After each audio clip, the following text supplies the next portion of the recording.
Welcome to a deep dive into, well, a truly chilling and remarkably prescient work of literature. It just continues to resonate, doesn't it?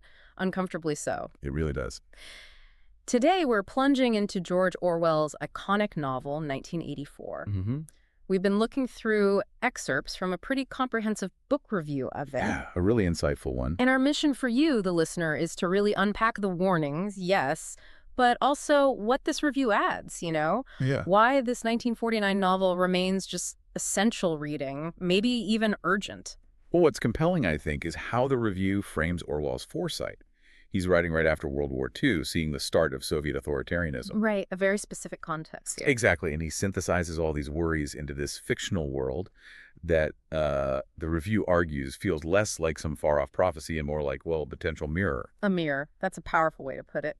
Okay, so let's unpack this world Orwell built.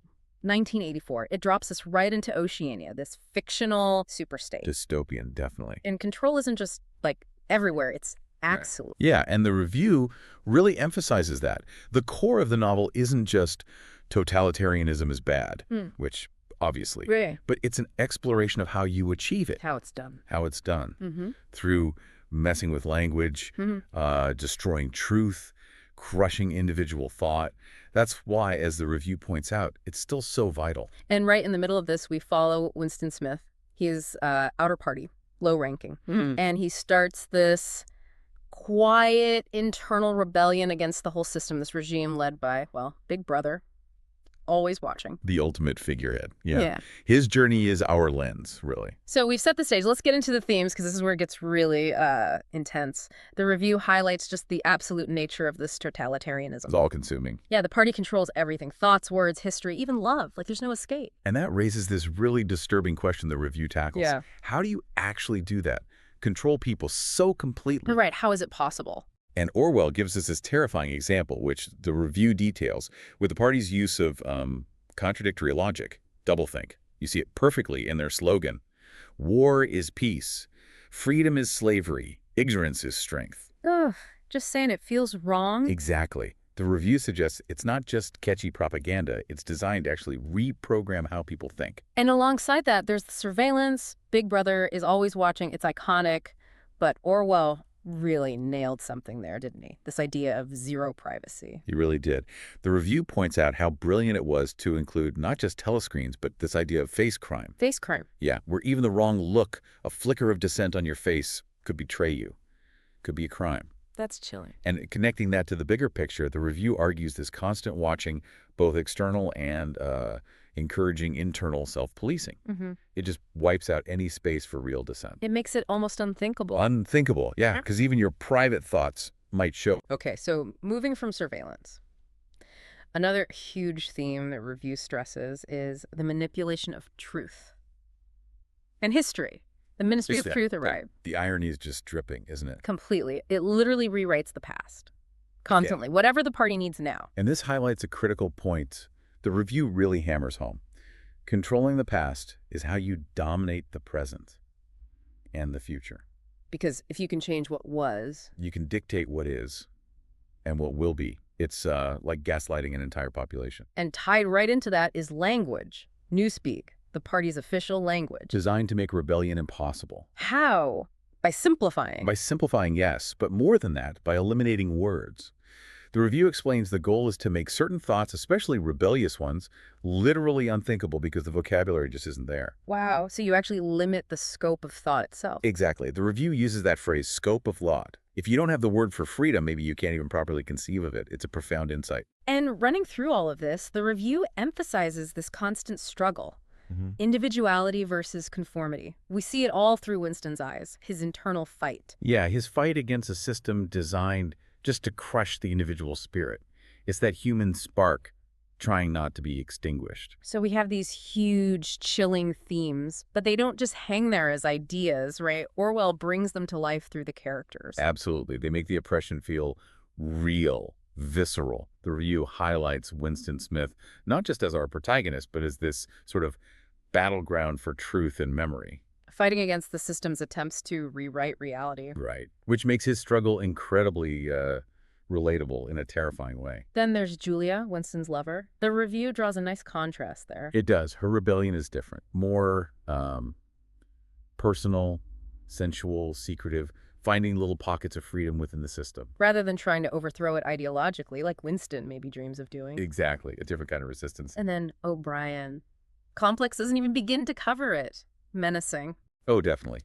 The review really digs into how he first seems like he could be an ally, part of the resistance. Yeah, it gives Winston hope. Only to reveal his absolute chilling loyalty to the party. He's instrumental in Winston's breakdown.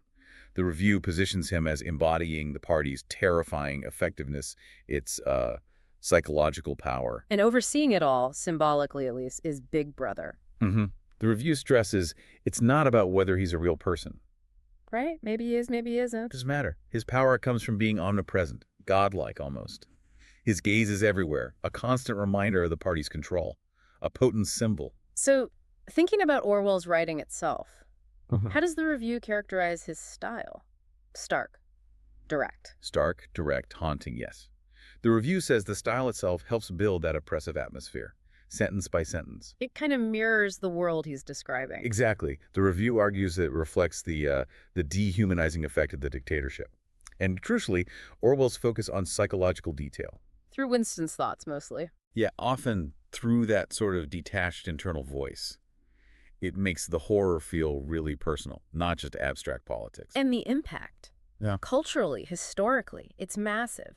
The review talks about it being a direct response to fascism, communism. For sure. And think about the words that came from it. Big Brother, obviously. Thought crime. Doublethink. They're just part of our language now. Orwellian. Right. And the review points out these terms are now shorthand for government overreach, surveillance, misinformation. It shows how deep the novel's warnings have sunk into our collective thinking. It's like the review suggests 1984 didn't just describe potential problems, it gave us the vocabulary for them. Precisely. It shaped how we talk about these dangers. So the big question then, why read it now, decades later? What does the review say about its relevance today? Well, fundamentally, it underscores it as this powerful cautionary tale about how freedom can just erode silently. Often presented as being for our own good, right? Safety, order. Exactly. Under that guise.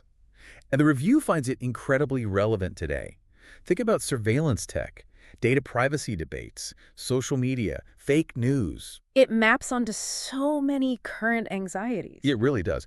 The review basically calls it an essential text for understanding these modern issues. Not just a classic, but something vital for navigating now. It challenges you, the reader, to think critically about truth, about government, about how language shapes everything.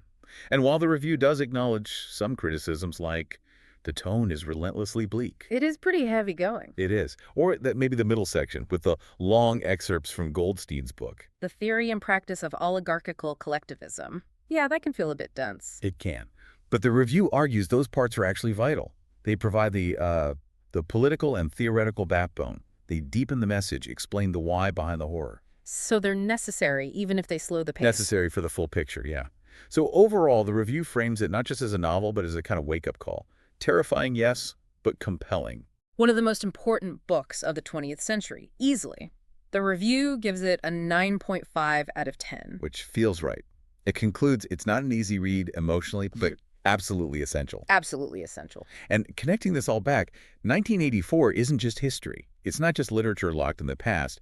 The review pushes us to see it as a living text. Something that keeps speaking to us. Exactly. It forces us to confront these really uncomfortable truths about power, about control, and maybe how fragile our freedoms actually are. It's an ongoing conversation. This deep dive, then, looking through the lens of this review, it really shows how one